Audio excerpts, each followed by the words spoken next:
Beaucoup pensent que le sans-abrisme commence par une tente. Mais que se passerait-il si cela commençait par un moteur qui tourne dans le noir ? Que se passerait-il si cela commençait par une règle qui interdit de rester ici après une certaine heure, même s'il n'y a nulle part où aller ? Des blocs entiers sont dégagés à droite. Mais dégager ne signifie pas résoudre le problème. Pour voir ce qui se passe réellement, il faut ralentir le récit et observer ce qui se passe avant le lever du soleil, lorsque l'horloge décide de tout, quand le stationnement devient un motif d'expulsion quotidien. Dehors avant l'aube semble être une simple consigne, mais c'est en réalité un système. Il transforme l'espace public en une épreuve chronométrée que seuls quelques-uns réussissent. Si vous avez un logement stable, vous interprétez une telle règle comme une simple mesure de gestion du trafic. Si votre véhicule vous sert d'abri, vous la percevez comme un avis d'expulsion quotidien qui se répète jusqu'à ce que vous cédiez. On constate que le phénomène des véhicules surpeuplés est d'abord perçu comme un problème de répression et ensuite comme un problème de logement. Les grands véhicules servant d'abri sont de plus en plus souvent décrits comme des infractions. On ne parle plus de véhicules stationnés, mais de camping, non plus de logement, mais de occupation, non plus de troubles. Cette formulation est importante car elle influence la solution choisie par la ville. Dès lors que le débat public porte sur les nuisances et l'ordre public, la réponse par défaut consiste en des restrictions, des contraventions et des expulsions. Tout commence rarement par une décision radicale. C'est un problème de visibilité. Lorsque plusieurs camping-cars ou caravanes stationnent au même endroit, les riverains le remarquent et les plaintes s'accumulent. Intersections bloquées, déchets, bruit, problèmes d'hygiène et impression que la rue se transforme en habitation permanente sans leur consentement. Certaines préoccupations sont justifiées, d'autres sont alimentées par la stigmatisation. Mais dans tous les cas, la pression sur les autorités monte rapidement car le problème est facile à documenter. La réponse consiste généralement en la solution la plus rapide, non pas le logement, mais le stationnement. Limitation de durée plus stricte, interdiction de stationner la nuit, opération de contrôle et enlèvement ou mise en fourrière. Le plus important n'est pas l'existence de règles, mais leur réduction. Lorsqu'une ville restreint la durée de stationnement autorisée ou limite le stationnement de nuit, cela engendre concrètement une circulation incessante. Or, cette circulation a des conséquences qui ne figurent pas dans les rapports d'infraction. Tout d'abord, les déplacements forcés ont un coût. Le carburant devient une dépense quotidienne et non plus occasionnelle. Pour les ménages déjà en difficulté, cette dépense remplace l'alimentation, les soins médicaux, les factures de téléphone ou l'épargne pour un apport. Elle accroît également l'usure du véhicule. Un véhicule servant de logement doit rester en état de marche. Si l'application de la loi impose des déplacements fréquents, le risque de panne augmente, et une panne n'est pas un simple désagrément. C'est une crise, car elle prive à la fois de logement et de mobilité. Deuxièmement, les déplacements forcés perturbent le sommeil et la stabilité. Les personnes qui craignent les amendes et la mise en fourrière de leur véhicule ne se reposent pas correctement. Elles organisent leur nuit pour éviter d'attirer l'attention. Ce manque de sommeil a des répercussions sur la performance au travail. Les employeurs ne voient pas de véhicules immobilisés. Ils constatent des retards, de la fatigue, des absences et des erreurs. Ainsi, les mesures de répression visant à rétablir l'ordre peuvent insidieusement déstabiliser la capacité du travailleur à conserver son emploi. Troisièmement, le déplacement forcé accroît l'exposition au cycle de sanctions. Une contravention pour stationnement n'est pas qu'une simple amende.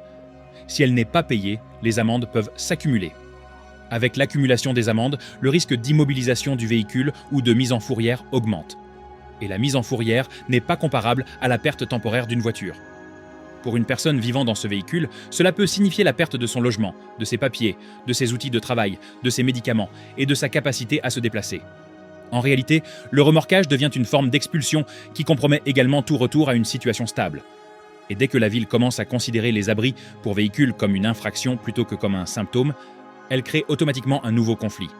Le débat public passe de « comment stabiliser les populations » à « combien y en a-t-il et faut-il même les compter ?» Les règles qui transforment le stationnement en expulsion. Une politique ne ressemble pas à une politique lorsqu'on la vit au quotidien. C'est comme une contravention glissée sous un essuie-glace. C'est comme un avertissement d'un voisin. C'est comme une dépanneuse qui débarque en plein travail. Dans l'une des municipalités les plus scrutées des États-Unis, la question du stationnement prolongé des véhicules de grande taille est un sujet de tension persistant. La réglementation en vigueur limite déjà la durée de stationnement autorisée, et des mesures coercitives ont été mises en place dans plusieurs quartiers suite aux plaintes des riverains. Mais la tendance actuelle est différente. Les propositions et les actions coercitives visent à éradiquer le stationnement nocturne des véhicules plutôt qu'à le gérer. Une proposition du conseil municipal, actuellement en circulation, réduirait considérablement la plage horaire autorisée pour certains abris mobiles dans les rues résidentielles à quelques heures seulement, et interdirait leur présence nocturne de la fin de soirée jusqu'au petit matin. Autrement dit, il ne s'agit pas de ne pas obstruer la borne d'incendie, mais bien de « vous n'êtes plus autorisé à rester ici une fois le soleil couché ». Le texte prévoit également la mise en fourrière des infractions, ce qui signifie que la sanction ne se limite pas à une amende. La perte de l'abri lui-même est passible de sanctions. C'est pourquoi on parle de guerre. Non pas parce que chaque fonctionnaire est cruel, ni parce que chaque plainte des résidents est injustifiée, mais parce que l'effet est le même que celui d'un avis d'expulsion qui arrive chaque jour. Déménager ou payer. Déménager encore, ou vous perdez votre logement. Il y a aussi autre chose que ce système dissimule. Les délais n'obligent pas la ville à justifier ses besoins, ses revenus ou sa situation. Un délai, c'est simple et clair. C'est un levier facile pour les politiciens, car il paraît neutre. Mais la neutralité disparaît quand une partie a le choix et l'autre non. Si vous avez un appartement, une règle plus stricte concernant le stationnement de nuit est un inconvénient. Si votre camping-car est à votre domicile, cette même règle est une contrainte. Et dès que la ville commence à considérer les abris pour véhicules récréatifs comme une infraction, une question plus importante se pose immédiatement. De combien de personnes parle-t-on réellement et pourquoi tout le monde se dispute-t-il sur ce nombre ?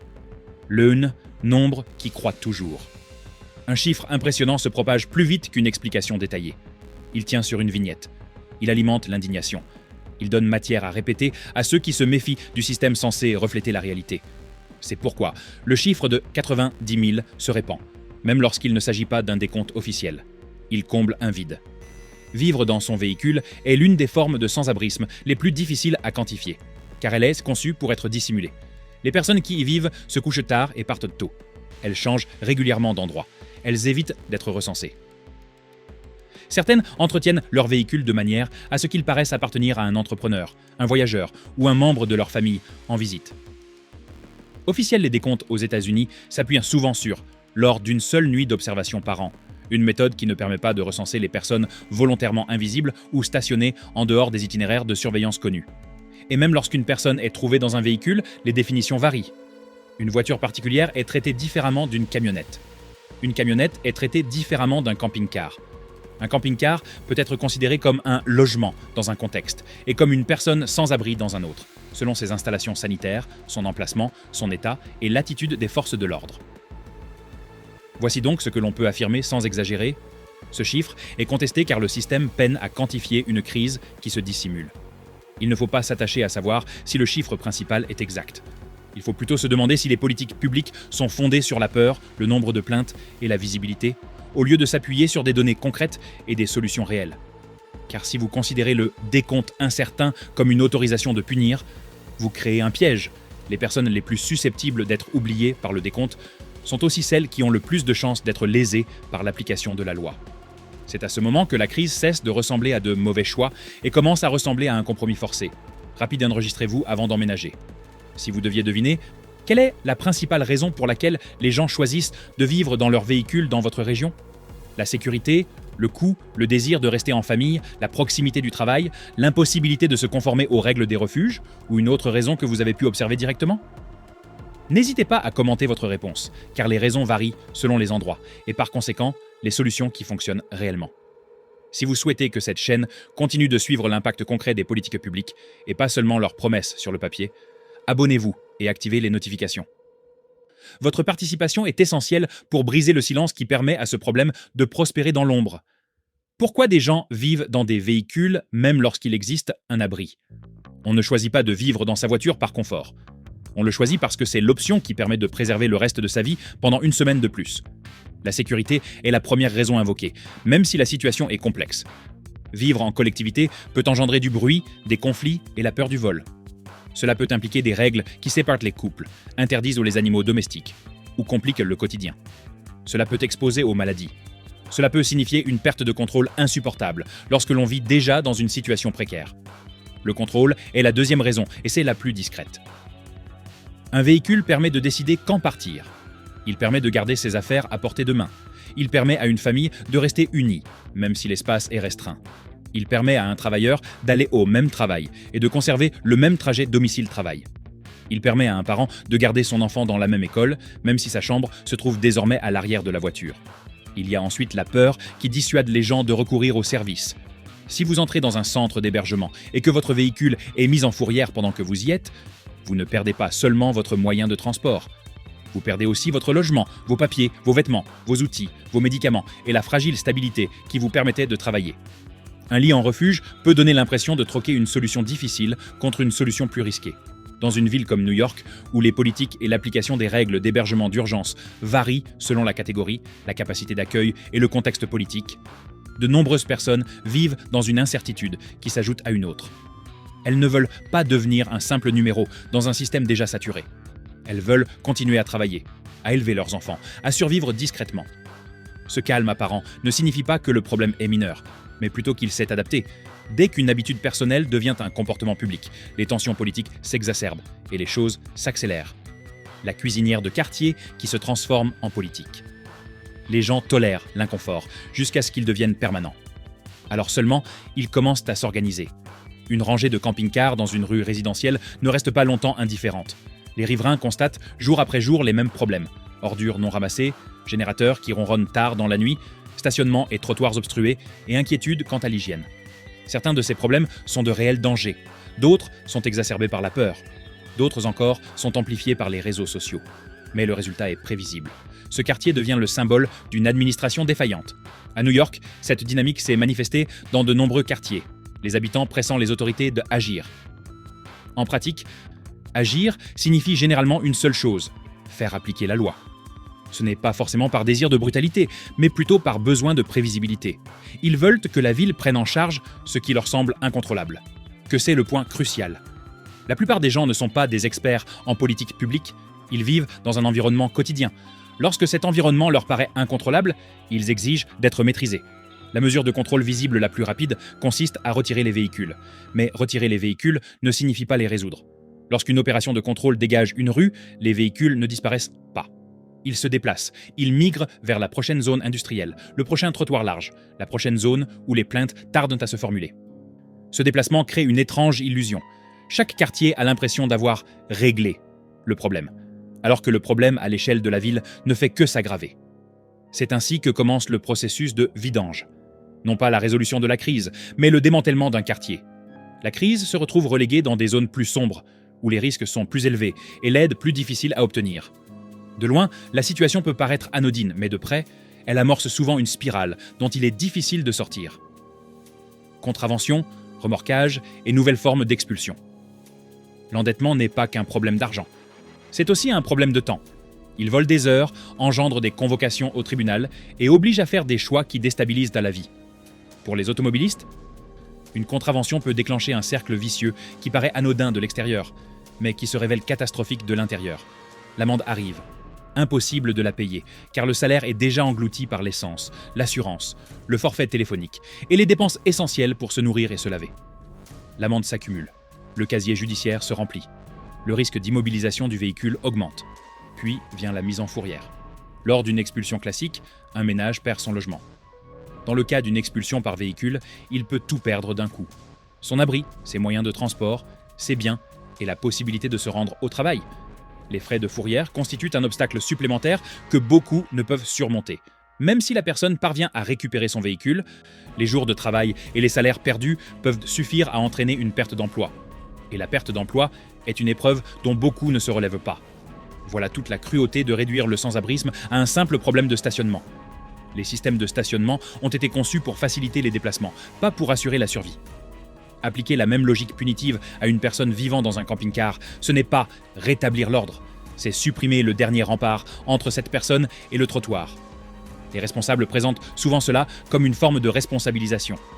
Mais la responsabilisation n'a de sens que si les choix sont réels, si les options se résument à déménager sans cesse ou perdre son logement. Il ne s'agit pas de responsabilisation. Il s'agit de déplacement forcé déguisé en gouvernance. L'effet caché est encore pire. Dès que les contrôles deviennent agressifs, les gens cessent d'utiliser les services car la simple présence de leur véhicule devient source d'inquiétude. Ils évitent les parkings officiels, les campagnes de sensibilisation et tout ce qui pourrait faire inscrire leur véhicule sur une liste. Et lorsque les gens commencent à éviter tout contact, la suite des événements se complique pour tous. La ville ne peut ni les recenser ni leur venir en aide et prétend ensuite ne pas les voir. Ce qui soulève la question qui suit chaque opération de répression. Réduit-elle réellement le nombre de sans-abri? Ou ne fait-elle que le déplacer? Pourquoi la répression fonctionne sur un pâté de chemins et échecs dans toute la ville. Le succès est facile à fabriquer si votre définition est suffisamment restrictive. Si l'objectif est de rendre une rue propre demain matin, une application stricte de la loi peut y contribuer. Le quartier paraîtra plus propre, les plaintes diminueront, les équipes de tournage quitteront les lieux. Les élus pourront alors se féliciter des résultats obtenus. Mais ce genre de succès est une illusion géographique. Il déplace le problème visible sans en modifier les causes profondes. Les personnes qui vivent dans leur véhicule restent des personnes. Elles ont un travail, des enfants, des problèmes de santé et un budget serré. Elles ont toujours besoin d'un endroit où dormir. Si on supprime un trottoir, elles en trouvent un autre. Si on en supprime 10, elles commencent à prendre plus de risques. Ce risque se traduit par une augmentation du temps passé à conduire en état de fatigue. On observe une augmentation du stationnement dans des zones dangereuses, une multiplication des conflits avec les riverains dans des quartiers jusque-là épargnés par ce problème, et une hausse des pannes de véhicules. Un véhicule en panne représente un facteur de crise en pleine répression, car il devient une cible immédiate. La répression engendre également un effet domino politique. Dès qu'un quartier est soumis à des mesures coercitives, le quartier suivant réclame le même traitement. Puis le suivant. La ville commence alors à généraliser le durcissement des règles, car une application ciblée des mesures devient politiquement instable. C'est ainsi que l'on passe d'un conflit localisé à une position à l'échelle de la ville interdisant de passer la nuit dans son véhicule. Alors même que n'importe où est précisément ce dont les gens ont besoin lorsqu'ils n'ont nulle part où aller. Si la ville durcit les règles sans prévoir de solution de rechange, le résultat probable ne sera pas une diminution du nombre de sans-abri. Il s'agira plutôt d'une transformation du sans-abrisme. Des véhicules au trottoir, des camping-cars aux tentes, d'une situation semi-cachée à une situation pleinement visible. C'est pourquoi les habitants se sentent parfois trahis après les opérations de répression. Ils souhaitaient moins de troubles. Il y en a moins dans leur quartier, puis plus ailleurs, et finalement plus globalement. Si la répression n'est pas une véritable solution, quelle est-elle alors? La réponse commence par un mot rébarbatif, que personne n'aime entendre en temps de crise. La gestion. Non pas la gestion au sens de punition, mais la gestion au sens de stabilisation. Le paquet nuire qui met fin à l'hémorragie. Une solution efficace paraît rarement spectaculaire. Elle paraît organisée. Elle ressemble à des formalités administratives traitées rapidement plutôt que lentement. Elle ressemble à un système qui privilégie la stabilité plutôt que la perfection. La première solution consiste à mettre en place un stationnement sécurisé et réglementé. Il ne s'agit pas d'un parking quelconque, ni d'un lieu où l'on abandonne les gens, mais d'un site aménagé avec des règles claires, un service de collecte des ordures, des sanitaires et une sécurité de base. L'objectif est de remplacer la course contre la montre nocturne par une solution suffisamment stable pour permettre aux usagers de dormir, de travailler et de s'attaquer à des problèmes plus importants. Un stationnement sécurisé protège également les quartiers, en concentrant le problème dans un espace géré plutôt qu'en le dispersant dans les rues résidentielles. Le deuxième élément est l'accès rapide à un logement, avec un minimum d'obstacles.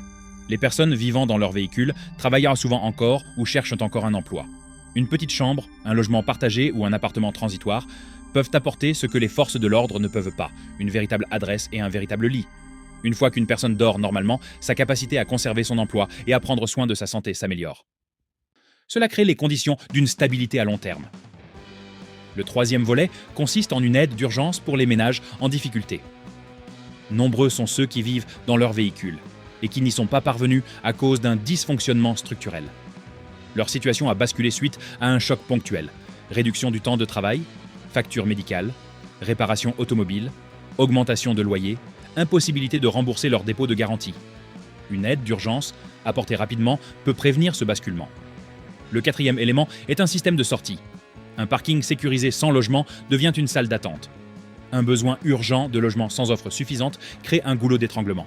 Une prévention sans réforme de son application engendre un cercle vicieux. C'est pourquoi les responsables politiques occultent la dernière étape.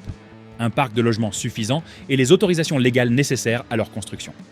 Sans cela, chaque programme se retrouve isolé, cerné par un marché qui ne cesse de plonger les populations dans la précarité. Les outils existent, les preuves existent, et pourtant le système résiste, pour des raisons rarement exprimées ouvertement. Pourquoi la solution est bloquée? La rareté n'est pas un accident, c'est un système protégé depuis des décennies par des règles, des délais et un droit de veto. En période de pénurie de logement, les prix de l'immobilier grimpent. Cette hausse rassure les propriétaires, mais elle engendre des pressions politiques. Ces pressions se traduisent par des conflits d'urbanisme, des batailles pour les permis de construire, des procès et des réunions interminables où chaque projet est perçu comme une menace. Voici ce que les responsables disent rarement ouvertement.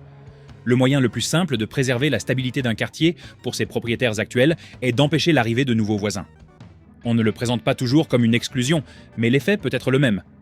Il s'agit de protéger un statu quo qui repose sur la rareté. Il y a ensuite la manipulation budgétaire. La prévention passe pour des dépenses, la répression pour des actions concrètes. Les interventions d'urgence se normalisent car elles sont présentées comme nécessaires.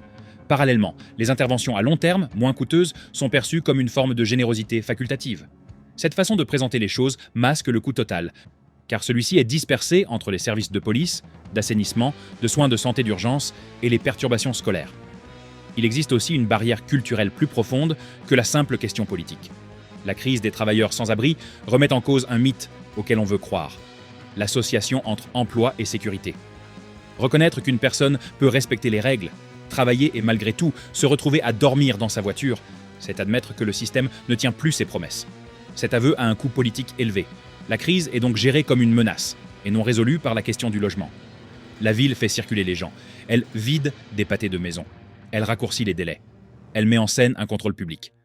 Mais la situation se dégrade lorsque le nombre de cas continue d'augmenter et que le public constate le passage des voitures au trottoir. C'est alors que les mêmes responsables qui ont évité de construire et de stabiliser la situation affirment soudainement que la crise est hors de contrôle. Lorsque les dirigeants tardent trop à régler le problème, les options se réduisent et la ville finit par devoir choisir entre 3 voies imparfaites. Le choix du chemin. Il existe 3 voies que les villes empruntent lorsque la vie en véhicule devient politiquement inévitable. La première option est la sanction. Réduction des durées de stationnement. Interdiction de stationnement de nuit. Augmentation des amendes. Augmentation du nombre de mises en fourrière. Cette option est populaire car elle engendre un changement visuel rapide. Elle produit également des conséquences humaines prévisibles. Augmentation de l'endettement, du chômage, du nombre de sans-abri et des coûts liés aux interventions d'urgence. La seconde option consiste à créer des zones de stockage temporaire. Une ville désigne discrètement quelques zones où la circulation automobile est tolérée, mais sans véritable service ni perspective de logement. Cela peut atténuer les conflits dans les quartiers pour résidentiels, mais engendre souvent de nouvelles sources de détresse. Ces zones deviennent un entre-deux quasi permanent où les gens sont confinés, non aidés. Les voisins continuent de se plaindre, mais ailleurs. La troisième voie est celle de la stabilité. Des parkings sécurisés et gérés, et non abandonnés. Un accès rapide à de véritables logements pour ceux qui peuvent les entretenir.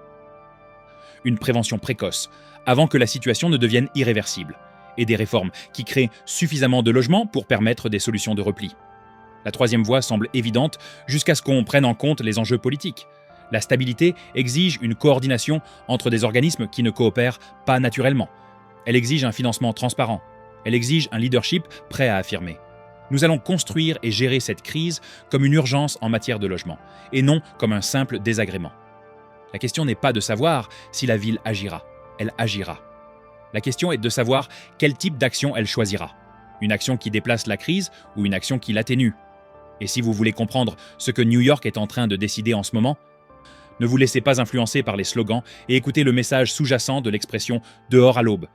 La ville décide qui a le droit de vivre sans domicile fixe. Alors, voici ma question.